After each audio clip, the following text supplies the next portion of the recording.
Good morning, children. Today we are going to see the detailed question answer for our lesson number 2 in chemistry. Okay, so what was the lesson? It was a lesson which dealt about mixtures, compounds, etc. Now, the first question is distinguish between compounds and mixtures. So, first, compounds. What are compounds? They are made up of two or more elements. Similar way, mixtures are also made up of two or more elements, is it not? Then compounds exhibit new properties. That means totally the new result, the resultant compound is new, whereas mixtures do not exhibit new properties. Okay, then compounds do not show the individual properties of the elements. Okay, whereas the mixtures retain the properties of the individual components. Then the ratio of the elements is fixed in compounds, whereas in mixture the ratio of the components is not in fixed proportion. Okay, now the components cannot be separated by physical means because they are already combining in chemical reactions only, whereas in mixtures the components can be separated by physical means. Then compounds are pure substances, whereas mixtures are impure substances. Okay, wow. Now we can take an example, a simple example for a compound and mixture. Okay, mixture நீங்கள் வந்து பொரி சாப்பிட்ருப்பீங்க கரெக்டாக, பொரி கடலை சாப்பிட்ருப்பீங்க. Okay, அதை வந்து நீங்கள் மிக்சராக எடுத்துக்கலாம். ஏன்னா பொரி கடலை எந்த ப்ரொப்போர்ஷன் வேணால் நீங்கள் கலந்துக்கலாம். இவ்வளோ தான் வேணுன்றது கரெக்ட் இல்லை. திருப்பி பொரியும் கடலையும் நீங்கள் தனித்தனியாக செப்பரேட் பண்ணிக்கலாம். அப்போ அதெல்லாம் மிக்சரோட ப்ராப்பர்ட்டிஸ்க்கு வருதா? அப்புறம் then they are more or two substances கண்டிப்பாக இருக்குது.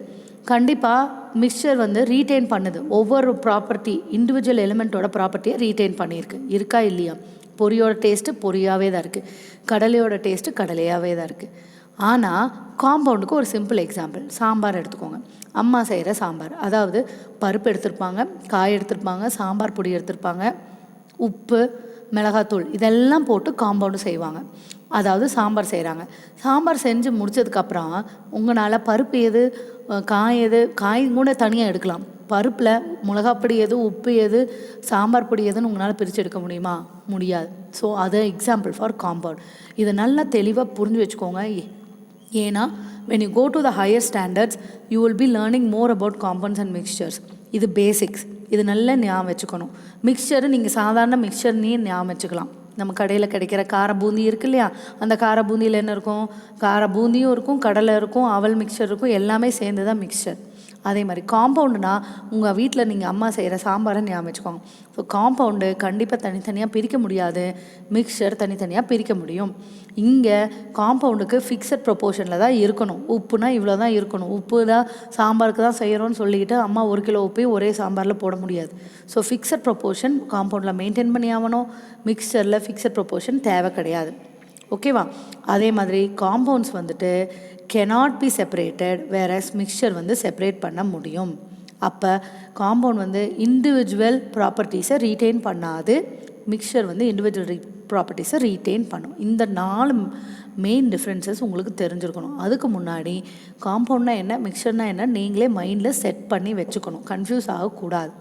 ஏன்னா இது எலிமெண்ட்டே கிடையாது. ஏன்னா இது மோர் தேன் 2 சப்ஸ்டன்சஸ் ரெண்டுலேயுமே கம்பைன் ஆகுது. அப்படிங்கிற பட்சத்தில் நீங்கள் கரெக்டாக ரிமெம்பர் பண்ணிக்கோங்க. ஓகேவா? That's why I explained in Tamil also, so that you will not be getting confused. Next, define the mixture and what are the characteristics of mixture. இப்போ மிக்சர் நான் சொன்னோன்னே உங்களுக்கு என்ன ஞாபகம் வரணும்? ஒன்றா பொரி கடலை ஞாபகம் வரணும், இல்லைன்னா கடையில் கிடைக்கிற கார பூந்தி, கார சேவ், அது மாதிரி ஞாபகம் வரணும். ஓகேவா? இப்போ ஞாபகம் வச்சுக்கோங்க. அதை வச்சு நான் இப்போ ஒன்று சொல்ல you will know what we are learning. A mixture is a substance that contains 2 or more different substances. கண்டிப்பாக மிக்சர்னா மோர் தென் 2 சப்ஸ்டன்ஸ் இருக்கணும். ஓகே, மிக்ஸ் டுகெதர், கண்டிப்பாக மிக்ஸ் பண்ணங்காட்டி தான் அது மிக்சர். In such a way that no chemical change occurs between them. அங்கே chemical சேஞ்சுக்கு வாய்ப்பே கிடையாது. ஓகேவா? ஸோ த டிஃப்ரெண்ட் சப்ஸ்டன்சஸ், அதுக்குள்ளே போட்ட சப்ஸ்டன்சஸ் பேரெல்லாம் என்னென்னா காம்பனன்ட்ஸ். ஓகேவா? The different substances are called as components. Example, air, sugar in water, etc. Okay, now what are the characteristics of the mixtures? First, mixture will not have a property of its own, has no property of its own. மிக்சருக்குன்னு தனியாக ஒரு property கிடையாது. the components ஓட property தான் மிக்சருக்கு கொடுக்குறது. So the componentsம் retain their own property. In a mixture, the components are not in a fixed ratio. They are not in a fixed ratio. Then the components can be easily separated by physical means. And mixtures are not pure substances. இந்த 5 point உங்களுக்கு ஞாபகம் இருக்கணும். Mixer ஞாபகம் வந்தோடனே அவங்களுக்கு தனியாக ப்ராப்பர்ட்டி இருக்காது, இண்டிவிஜுவல் காம்பனன்ட்ஸ் ப்ராப்பர்ட்டியை ரீட்டைன் பண்ணியிருப்பாங்க, காம்பனன்ட்ஸ் ஃபிக்ஸட் ரேஷியோவில் கிடையாது, they can be easily separated and they are not pure substance. ஓகேவா? Next third one, explain the method use to separate a mixture of sand and sugar. Sand sugar by mistake. இப்போ கடையிலேருந்து நீங்கள் வாங்கிட்டு வந்த 1 kilo sugar வந்து தெரியாதனமாக மண்ணில் கொட்டிடுச்சு. நடக்கிறதானே, வண்டியில் வரும்போது விழுகும். So what will happen? இப்போ நீங்கள் என்ன பண்ணிடுறீங்க, அது எல்லாத்தையுமே எடுத்துகிட்டு வீட்டுக்கு வந்துட்டீங்க, அம்மா கிட்ட கொடுக்குறீங்க. இப்போ how is your mother going to separate அந்த சாண்டையும் சுகரையும்? ஏன்னா சாண்டு ரொம்ப பொடியாக இருக்கும், சுகரும் கிட்டத்தட்ட பொடியாக இருக்கும். இப்போ நம்ம எப்படி செப்பரேட் பண்ண போகிறோம்? ஃபிசிக்கலாக நம்மளால் உட்காந்து எடுத்து வச்சுட்ருக்க முடியாது. Okay, so we are going to do 2 things.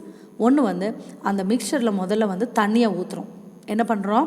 முதல்ல தண்ணியை ஊற்றி கலந்துடுறோம். ஸோ கலந்ததுக்கப்புறம் ஃபுல்லாக என்ன ஆயிருக்கும்னா, நம்ம சாண்ட் இருக்கும் பாருங்கள், சாண்ட் ஃபுல்லாக செடிமெண்ட் ஆகிடும். செடிமெண்ட்னா கீழே போய் தங்கிடும். ஓகேவா? வச்சுக்கோ. இப்போ என்ன பண்ணுறோம் அப்படின்னா, use filtration method and then use evaporation method. First வந்து ஃபில்ட்ரேஷன். ஃபில்ட்ரேஷன்னா உங்களுக்கே தெரியும், வீட்டில் நம்ம டீயை வடிகட்டுறது தான் ஃபில்ட்ரேஷன். அது நல்லா ஞாபகம் வச்சுக்கோங்க. டீயை வடிகட்டுறது, காஃபி வடிகட்டுறது, அப்புறம் வெஜிடபிள்ஸை கழுவிட்டு அம்மா வெட்டுறப்போ அதை கழுவுறதுக்கு யூஸ் பண்ணுற அந்த ஃபில்டர். நமக்கு மெயினாக ரொம்ப மைனூட்டாக இருக்கங்காட்டி இந்த சாண்டு நம்ம சின்ன ஃபில்டர் பேப்பர் மாதிரி இருக்கிற அந்த சின்ன சலாடை எடுத்துக்கிறோம். ஓகேவா? இப்போ நம்ம வீட்டில் இருக்கிற அந்த டீ வடிகட்டியே எடுத்துகிட்டு நம்ம அதுக்குள்ளே இந்த தண்ணியை ஊற்றுறோம். ஊற்றும் போது என்ன ஆகிடும்? சாண்டெல்லாம் மேலே நின்றுடும். ஓகேவா? அந்த சுகர் சொல்யூஷன் மட்டும்தான் என்ன போயிட்டுருக்கோம், அதாவது தண்ணியும் சுகரும் கலந்தது தான் சுகர் சொல்யூஷன். அது மட்டும் கீழே இன்னொரு பாத்திரத்தில் நம்ம கலெக்ட் பண்ணுறோம். அதுதான். Place a cone shaped filter paper inside a funnel. அதாவது நம்ம இவங்க வந்து ப்ராக்டிக்கலாக நமக்கு சொல்லும் போது என்ன செய்வாங்க அப்படின்னா, நம்ம லேபில் நமக்கு வந்து ஒரு ஃபனல் கொடுப்பாங்க. அந்த ஃபனலுக்கு ஒரு ஃபிட் பண்ணுற மாதிரி நம்ம என்ன பண்ணுவோம், நம்மளோட ஃபில்டர் பேப்பரை ஃபிக்ஸ் பண்ணிக்கணும். அதுதான் அதை நம்ம எக்ஸ்பிளைன் பண்ணியிருக்கோம். Pour the mixture into the funnel gently. மெதுவாக தான் ஊற்றணும். நம்ம டீ ஊற்றுற வேகத்துக்கு ஊற்றக்கூடாது. ஏன்னா இது பேப்பர் வந்து ஃபனல் மேலே ஒட்டிகிட்ருக்கும். நம்ம வேகமாக ஊற்றினோம்னா பேப்பர் தனியாக வந்துடும். அதனால் next, sand particles are collected in the filter paper. கண்டிப்பாக ஃபில்டர் பேப்பர் சாண்ட் பார்ட்டிகல்ஸை விடாது. அப்புறம் மீதி இருக்கிற கீழே இருக்கிற ஃபில்ட்ரேட்னா கீழே அந்த தண்ணி வர்றது தான் தனியாக எடுத்துருக்கோம். அதில் வந்து சுகரும் வாட்டரும் இருக்குது. இப்போ அந்த சொல்யூஷனை எடுத்துகிட்டு நம்மளோட பர்னரில் வச்சு ஹீட் பண்ணுறோம். ஓகேவா? சுகர் சொல்யூஷன் அப்படியே பாயில் ஆகிட்டே இருக்குமா, அப்படியே தண்ணி எல்லாம் இவாப்ரேட் ஆனதுக்கப்புறம் கடைசியில் இருக்கிறது பாக்கி என்ன இருக்கும்? சுகர். அதனால ஃபைனலாக sugar is separated from the sand. Ma'am நீங்கள் கேட்கலாம், அந்த ரிமைனிங் சுகர் வந்து கட்டியாக இருக்கும். ஓகேவா? அப்படியே ஒரு மாதிரி நம்ம கல்கண்டு கன்ஸ்டிடென்சியில் இருக்கும். ஓகேவா? கல்கண்டு பார்த்துருப்பீங்களா, அந்த பெரிய கல்கண்டு, பெரிய வெல்லம், அந்த மாதிரியெல்லாம் அந்த மாதிரி கன்சிஸ்டன்சி இருக்குது. மேம் இதை எப்படி நம்ம பண்ணிக்கலாம், நம்ம எப்படி யூஸ் பண்ண முடியும் அப்படின்னா, நீங்கள் அதை மறுபடியும் தண்ணியில் போட்டு கலந்து சுகர் சொல்யூஷனாக யூஸ் பண்ணிக்கலாம். இல்லை மேம் எனக்கு அதே வேணாம் அப்படின்னா நீங்கள் அதையே பொடி பண்ணி ஸ்மால் பீசஸில் நீங்கள் வச்சு யூஸ் பண்ணிக்கலாம். ஓகேவா? ஸோ நம்ம சுகரும் சாண்டும் மிக்ஸ் ஆகிட்டா we will be separating it by 2 methods. One is a filtration method and another one is the evaporation method. So first we will pour water into that mixture, do the filtration technique, then we will do the evaporation technique. Now coming to the 5 properties of metals and non-metals. Metals அப்படின்னாலே you should remember only கோல்டை தவிர you don't remember anything. அதே மாதிரி நான் metals அப்படின்னாலே carbon, oxygen, இல்லைன்னா உன்னோட பென்சிலில் இருக்கிற கிராஃபைட், பென்சில் எழுதுனப்போ we are having that black color lead இல்லை, that is made up of carbon. So carbon ஞாபகம் வச்சுக்கோ. இந்த 2 ஞாபகம் வச்சுக்கிட்டா you can directly write the properties. Metals அப்படின்னா கண்டிப்பாக சாலிட்ஸாக தான் இருக்கும். ஓகேவா? செகண்ட் பாயிண்ட், ஹார்டாக தான் இருப்பாங்க. கோல்டு ஹார்டாக தான் இருக்கும். மேலியபிள் அப்படின்னா நீ அதை என்ன ஷேப்புக்கு வேணால் நீ கொண்டு போய்க்கலாம். தே ஆர் நாட் பிரிட்டில்னால் உடையாது. மெட்டல்ஸ் ஆர் டக்டைல்னால் அப்படியே செயின் மாதிரி மாற்றிக்கலாம், ரோப் மாதிரி பண்ணிக்கலாம். அந்த எல்லா ஃபீச்சர்ஸும் அதுக்கு இருக்குது. Then they are good conductors of heat and electricity. இப்போ gold, copper, iron. Non metals இதுக்கு நேர் ஆப்போசிட். ஓகேவா? Most of them will be in gaseous state தான். சரியா? Most of the non metals gaseous state. 1 or 2 like this graphite or carbon, கரி, இந்த iron பண்ணுறவங்க போட்டிருப்பாங்க பார்த்தீங்களா, அந்த பழைய iron box, not the new one. இந்த பழைய இஸ்திரி பெட்டின்னு சொல்லுவாங்க. அந்த இஸ்திரி பெட்டிக்குள்ளே போட்டிருக்கிறது கரி. அந்த கரி is nothing but carbon. Now that carbon is also a solid form, but it will be very soft. Okay, it will not be hard. Then it is not malleable. கண்டிப்பாக அதையெல்லாம் அடித்தோம்னா தூள் தூளாக தான் போகுமே ஒழிய it will not make a sheet, thread, chain அந்த மாதிரியெல்லாம் எதுவுமே பண்ண முடியாது. தே ஆர் பிரிட்டில்னா உடஞ்சி போகும், கண்டிப்பாக உடஞ்சிடும். Then they are bad conductors of heat and electricity. ஓகேவா? So that is carbon and oxygen. Exam. Now what are the features of the representation of elements? How are we going to represent the elements in the modern chemistry? First வந்து இப்போ ஒரு name சொல்கிறேன், oxygen, hydrogen அப்படின்னா டக்கு நம்ம என்ன செய்யணும், first simple, அதாவது ஃபஸ்ட்டு லெட்டர் எடுத்து சிம்பிளாக வச்சுடுவோம். O for oxygen, H for hydrogen, C for carbon. அதுதான் இந்த ஃபஸ்ட்டு லெட்டர் எடுத்தாச்சு. ஓகே. நவ் மேம் திருப்பி இப்போ கார்பனுக்கு C எடுத்தாச்சு மேம். இப்போ கேட்மியம் இருக்குது, கால்சியம் இருக்குது, குரோமியம் இருக்குது, குளோரின் இருக்குது. இது எல்லாமே சீல தான் மேம் ஆரம்பிக்குது. அப்போ நம்ம எல்லாத்துக்கும் சி கொடுக்க முடியுமா? ஒரு பேர் தேஜாஸ்ரீ இல்லை நிவேதா அப்படின்னு நம்ம ஃபிக்ஸ் பண்ணிட்டோம் அப்படின்னா ஊரில் எல்லாத்துக்கும் அதே பேர் வைக்க முடியுமா? முடியாது. சரி, மாற்றி வைக்கலாம் அப்படின்னா மேம் நான் தேஜாஸ்ரீன்னு வைக்கிறேன், ஆனால் நான் ஸ்பெல்லிங்கை மாற்றி வச்சுக்கட்டுமா? நிவேதான்னு நான் வைக்கிறேன், அதில் நான் ஸ்பெல்லிங்கை மாற்றிக்கிட்டோமா? So there are options. So அந்த மாதிரி ஆப்ஷன் வைக்கும்போது we are giving a rule how we have to follow. So when 2 elements have their names with the same English alphabet, then we use 2 letter symbol. அப்போ என்னவாக இருக்கும், first letter வந்து starting லெட்டரை எடுத்துகிட்டு second letter வந்து நான் repeating letter. இப்போ CA வந்து கால்சியமுக்கு எடுத்துட்டோம்னா கேட்மியமுக்கு வந்துட்டு திருப்பி சிஏ எடுக்க முடியாது, ஏ ஆல்ரெடி கால்சியமுக்கு போயாச்சு. அதனால அடுத்த லெட்டர் என்ன, கேட்மியமில் டி வருது, அதனால சிடி எடுத்துருக்காங்க. ஓகேவா? அதே மாதிரி குளோரின் எடுத்துட்டா சிஹெச் போட முடியாது, ஏன்னா குரோமியமுக்கு வந்துட்டு சிஹெச் போயிருப்போம், இல்லை வேறு ஏதாவது எலிமெண்ட்டுக்கு போயிருக்கும் சிஹெச், அதனால் சிஎல் எடுத்திருக்காங்க. கோபால்ட்டுக்கு பாருங்க சிஓ எடுத்தாச்சு.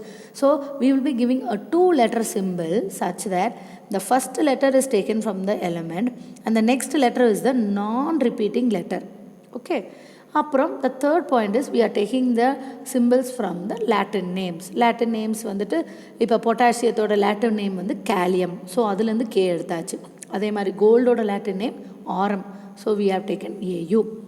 Now we are going to see the 6th question. Explain the method of sublimation. Sublimation, you have to refer the diagram from page number 25. Diagram இல்லாமல் இந்த question attend பண்ணுன்னா I will not give marks. Okay. First diagram இருக்கணும். Sublimation is a process, அந்த definition எழுதணும் first. It converts solid directly into the gaseous state without passing the liquid state. The next வந்துட்டு the mixture வந்து should contain a component that can sublime. Sublimeனா என்ன, புகையாக மாறுது. நான் simple example கேம்ஃபர்னு கொடுத்துருப்பேன். கேம்ஃபர்னா என்ன, நம்மளோட வீட்டில் இருக்கிற கற்பூரம். வீட்டில் எல்லார் வீட்லேயும் பார்த்துருப்பீங்க, இல்லைன்னா கோவிலில் பார்த்துருப்பீங்க, இல்லை எங்கேனாலும் பார்த்துருக்கலாம். ஸோ கேம்ஃபரை நம்ம பற்ற வச்சோம், நம்ம மேட் ஸ்டிக்கை வச்சு பேர்ன் பண்ண ஆரம்பித்தோம் அப்படின்னா கொஞ்சம் நேரம் கழித்து கேம்ஃபர் அணைஞ்சதுக்கப்புறம், அதாவது தீபம் அணைஞ்சதுக்கப்புறம், கற்பூரம் அணைஞ்சதுக்கப்புறம் அங்கே உங்களால் ஏதாவது இதை பார்க்க முடியுமா? கேம்ஃபர் அந்த இடத்துல இருக்கவே இருக்காது. ஆனால் இதே நீங்கள் ஒரு தீபத்துலேயோ இல்லை ஒரு கேண்டில்லையோ நீங்கள் பேர்ன் பண்ணுறீங்கன்னு வச்சுக்கோங்க. பேர்ன் ஆனதுக்கப்புறம் கேண்டில் ஃபுல்லாக என்னவாயிருக்கும், அந்த இடத்துல வேக்ஸ் எல்லாம் கீழே விழுந்திருக்கும். அதே தீபத்தில் என்ன ஆயிருக்கும், அந்த திரியாவது இருக்கும் பாக்கி. ஆனால் கற்பூரத்தை நீங்கள் பற்ற வச்சதுக்கப்புறம் அந்த இடத்துல இருக்குமா? இருக்காது. ஸோ வாட் ஹேப்பன், அது ஃபுல்லாக என்னவாயிடுச்சு, நேராக ஆவியாக மாறிடுச்சு, கேசியஸ் ஃபார்ம். அந்த இடத்துல லிக்விட் ஃபார்முக்கே பேச்சுக்கே இடமே கிடையாது. ஸோ டைரெக்டாக கேசியஸ் ஃபார்ம் ஆயிடுச்சு. So another example you can take is the your naphthalene balls. Naphthalene balls நம்ம எங்கெங்கே யூஸ் பண்ணுறோம், காக்ரோச் வரக்கூடாதுன்னு ட்ரெஸ்ஸுக்குள்ளெல்லாம் போட்டு வச்சுருப்போம். சரி, அது போட்டதாகவே இருக்குமா? ஒரு 3 months கழித்து நீங்கள் பார்த்தீங்கன்னா அது சைஸ் சின்னதாக இருக்கும். அது இன்னொரு 3 months கழித்து பார்த்தீங்கன்னா அது இங்கே வச்சதுக்கான அறிகுறியே இருக்காது. ஸோ அது என்னாச்சு, அப்படியே இவாப்ரேட் ஆகிடுச்சு. எதில், ரூம் டெம்பரேச்சர்லேயே அப்படியே அது கேஷியஸ் ஃபார்மாக மூவ் ஆகிடுச்சு. அதுதான். ஸோ இந்த மெத்தடில் நம்ம சப்ளிமேஷனில் நம்ம கண்டிப்பாக அந்த மிக்சரில் கண்டிப்பாக ஒரு இந்த மாதிரி ஆவியாக போகிற பொருள் ஒன்று வச்சுருக்கணும். அப்போ தான் அதை நம்ம வந்து சப்ளிமேஷன் ப்ராசஸில் நம்மளால் செப்பரேட் பண்ண முடியும். இப்போ பழைய எக்ஸாம்பிள் சுகரும் சாண்டும் நம்மளால் சப்ளிமேஷனில் பிரிக்கவே முடியாது. ஏன்னா சுகர் எதுவுமே வந்து சப்ளைம் ஆகாது, சாண்டும் சப்ளைம் ஆகாது. இப்போ அதே சுகரும் கேம்ஃபரும் மிக்ஸ் ஆயிடுச்சு அப்படின்னா வேணால் நம்ம என்ன செய்யலாம், சப்ளிமேஷன் ட்ரை பண்ணலாம். இப்போ இது பண்ண முடியாது. ஸோ சப்ளிமேஷன் எக்ஸ்பிளேஷனில் கண்டிப்பாக நம்ம என்ன பண்ணிக்கலாம், ஒரு மிக்சரில் அந்த மிக்சரில் வந்துட்டு ஒரு ஐட்டம் வந்து கண்டிப்பாக சப்ளைம் ஆகிற ஐட்டமாக தான் இருக்கணும். அப்புறம் இவாப்ரேட்டிங் டிஷ்ஷில் எடுத்துகிட்டு we are heating the mixture, then the solid component will sublime, that it will evaporate, and finally the vapors மேலே ஆவியாக வரும்போது ஒரு ஃபனலை தலைகீழாக போட்டு அந்த ஃபனலுக்குள்ளே நம்ம என்ன பண்ண போகிறோம், அதை என்ன பண்ண போகிறோம், ரிசீவ் பண்ணிக்க போகிறோம். அப்புறம் அந்த ஃபனலில் வந்ததை கூல் பண்ணோம்னா நமக்கு என்ன கிடைக்கும், அந்த சாலிட் அங்கே கிடைக்கும், அதாவது சப்ளைம் ஆகி வந்த சாலிட் கிடைக்கும். அப்புறம் அந்த மிக்சரை வந்து நம்ம செப்பரேட் பண்ணியாச்சு. ஓகேவா? So sublimation is an important process which you should know right from your 6th standard. Okay, so start learning all these question answers. ஓகேவா? your exams are nearing. Okay, so you have to learn all these question answers. இங்கே ஒரு 6 question answers இருக்குது, அங்கே ஒரு 3, டோட்டலாக 9 தான். 9 detail answers எழுதி பாருங்கள். ஒட்டுக்காக படிச்சுட்டு இல்லை எழுத வேண்டாம், ஒரு ஆன்சராக படித்து எழுதி பார்த்தா தான் உங்களுக்கு எங்கே நீங்கள் தப்பு பண்ணுறீங்கன்னு தெரியும். ஓகே, ஸ்பெல்லிங் மிஸ்டேக்ஸ் அவாய்ட் பண்ணுறதுக்கு எழுதி பார்த்தா தான் முடியும். நீங்கள்லாம் இன்னும் சின்ன குட்டீஸ் தான், உங்களுக்கு நிறைய வேலையெல்லாம் இருக்காது. படிக்கிறப்ப ஒருக்கா பார்த்து எழுதுங்க. இப்போ நான் கொடுத்த டீட்டெயில்ஸை ஒருக்கா நோட்டில் பார்த்து எழுதிட்டு அந்த நோட்லேருந்து படிங்க. ஒவ்வொருக்காவும் இதவே ஓப்பன் பண்ணி வச்சு படிச்சுட்ருக்க வேணாம். ஓகேவா? So first write down all this in your notebook. Okay, ஒரு லாங் சைஸ் நோட் புக்கோ இல்லை ஒரு பெரிய நோட் புக் நீங்களே ஒன்று மெயின்டைன் பண்ணிக்கோங்க. இந்த டீட்டெயில் ஆன்சர்ஸ் எல்லாம் அதில் எழுதி வச்சு படிங்க. புக்கில் இருக்குது, பட் நிறைய வேர்டிங்ஸ் இருக்குது, சிம்பிளாக இல்லை. So only I have changed all this. So for your learning purpose only, to make it easy only, I have written it all this. So you'll make use of this properly. Okay children, thank you.